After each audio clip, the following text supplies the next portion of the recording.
બનાસની ધરાનો ધબકાર radio Madhuram 90.0 FM Shri જાગૃત નાગરિક સંચાલિત કોમ્યુનિટી રેડિયો સ્ટેશન આજે 24મી ડિસેમ્બરના રોજ રાષ્ટ્રીય ગ્રાહક અધિકાર દિવસની ઉજવણી કરી રહ્યા છીએ. ત્યારે વિદ્યાભારતી ગુજરાત પ્રદેશ સંલગ્ન શ્રી સંસ્કાર મંડળ ડીસા સંચાલિત શ્રી DNJ આદર્શ હાઈસ્કૂલની ધોરણ 10ની વિદ્યાર્થીની ઠાકોર કૃતિકાબેન રમેશભાઈ રિજમેન્ટ રોડ ડીસાના રહેવાસી છે. કૃતિકાબેન સંગીતમાં રસ ધરાવે છે અને ભવિષ્યમાં આર્મી બનવા ઈચ્છે છે. તો આવો સાંભળીએ કૃતિકાબેનને.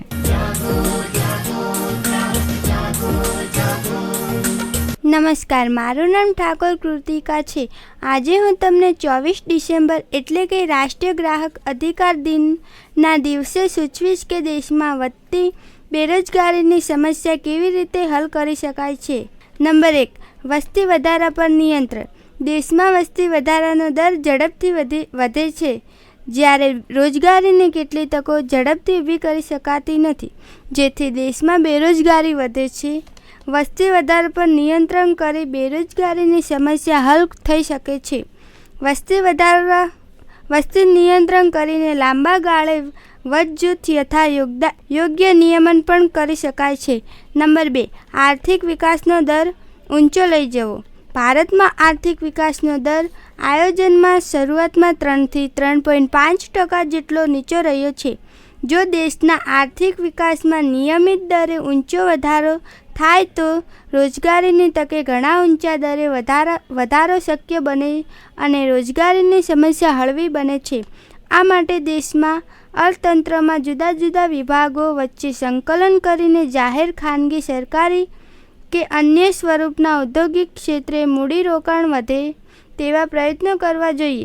હરિયાળી ક્રાંતિના લાભ દેશના બધા જ સભ્યોને પ્રાપ્ત થાય તેવા પ્રયત્નો કરીને બેરોજગારીની સમસ્યામાં ઘટાડો કરી શકાય છે. નંબર 3, રોજગારલક્ષી શિક્ષણ.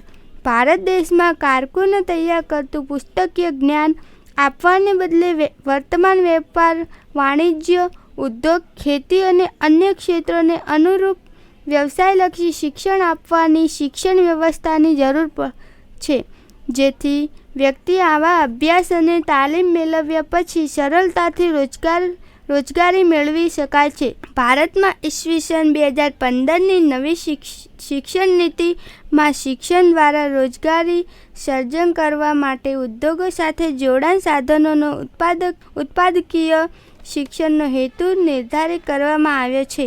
આ રીતે આપણે સરળતાથી બેરોજગારીની સમસ્યા હલ કરી શકીએ છીએ.